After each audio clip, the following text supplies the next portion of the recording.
Assalamualaikum warahmatullahi wabarakatuh. Perkenalkan, nama saya Regina Putri Rahayu dengan NPM 101213991 dari kelas I3 Manajemen. Di sini saya akan memenuhi tugas ujian akhir semester mengambil tema Tabiatul Zina Islam atau tabiat agama Islam dalam mata kuliah pendidikan agama Islam. Islam merupakan tabiat hidup yang mempunyai ruh, yang dengan ruh itu mampu membentuk kepribadian penganutnya. Maka siapa yang bersih oleh ruh Islam pasti akan menjadi orang yang memiliki kepribadian khusus, seperti halnya memiliki agama yang murni dan fitrah. Kitab sucinya dijamin tidak akan berubah. Seluruh riwayatnya diriwayatkan secara mutakhir. Di sini saya akan menjelaskan 12 poin dalam tabiat Islam. Berikut adalah poin-poinnya. Yang pertama ada watak Islam, tabiat atau karakteristik yang melekat pada agama Islam. Oleh karena itu hendaknya kita berupaya untuk mengetahui, memahami, dan merealisasikan watak dari agama Islam ini. Seperti firman Allah Subhanahu wa Ta'ala dalam Quran surat Al-Hajj ayat 78. Bisa dilihat di layar, jika terlalu cepat boleh di-pause dulu. Dalam watak Islam ini terdapat dua hal yang perlu diketahui. Yang pertama ada agama yang bersih, yang kedua ada agama fitrah. Maksudnya gimana sih? Agama yang fitrah berarti agama yang sesuai dengan kodrat yang ada pada keadaan aslinya.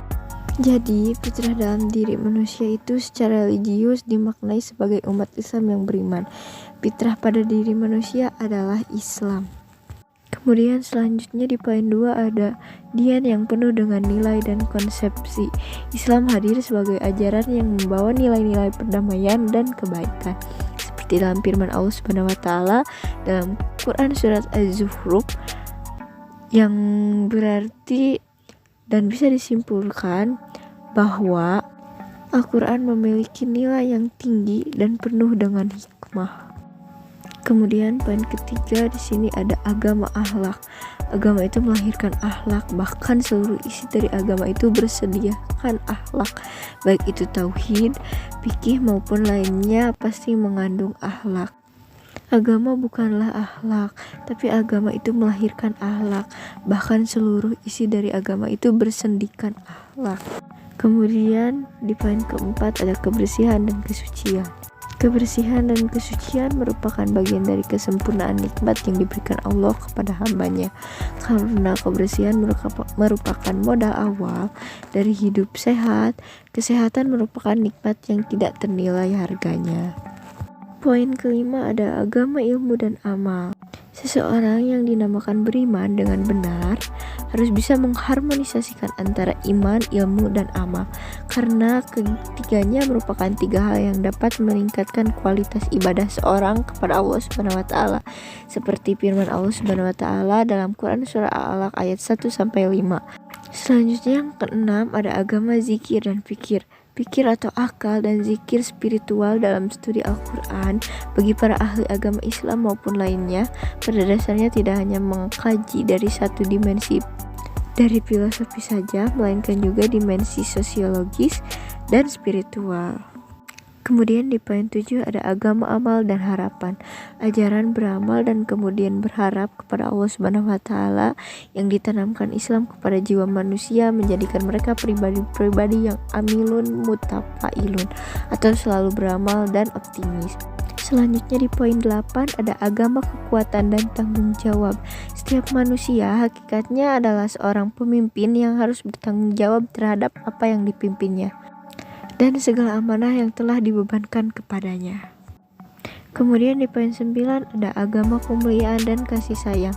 Seperti dalam firman Allah Subhanahu wa Ta'ala dalam Quran surat Al-Mumtahanah ayat 8 yang artinya Allah tidak melarang kamu untuk berbuat baik dan berlaku adil terhadap orang-orang yang tiada memerangimu karena agama dan tidak pula mengusir kamu dari negerimu. Sungguhnya Allah menyukai orang-orang yang berlaku adil. Kemudian di poin 10 ada agama, negara, dan ibadah. Maksudnya, ajaran Islam memperhatikan urusan negara dan memperhatikan pula urusan ibadah. Keduanya adalah suatu yang penting sesuai dengan proporsinya masing-masing, dan tentunya tidak terpisahkan sebagai bagian ajaran Islam. Selanjutnya di poin 11 ada agama pedang dan mushaf.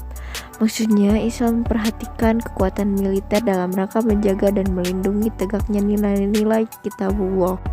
Tabiat Islam inilah yang kemudian menumbuhkan keperwiraan pada diri seorang muslim.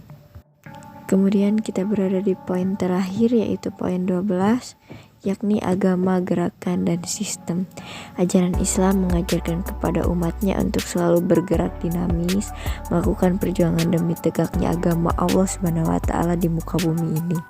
Dan semua itu harus dilakukan dengan langkah-langkah yang minhaj atau metodis yang sesuai pada pedoman.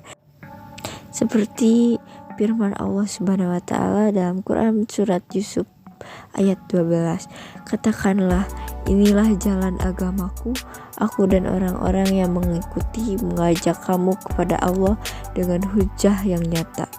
Maha suci Allah, dan aku tiada termasuk orang yang musyrik. Kesimpulan dari poin-poin yang sudah saya bacakan, Islam merupakan tabiat hidup yang mempunyai ruh, yang dengan ruh itu mampu membentuk kepribadian penganutnya. Watak Islam yang bersih dan sesuai fitrah akan menciptakan pribadi yang mukhlis.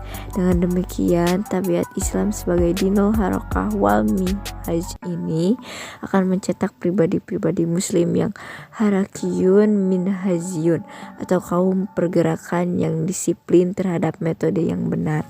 Mungkin dari saya dicukupkan sekian. Maaf bila ada kekurangan. Billahi fisabilillah. Wassalamualaikum warahmatullahi wabarakatuh.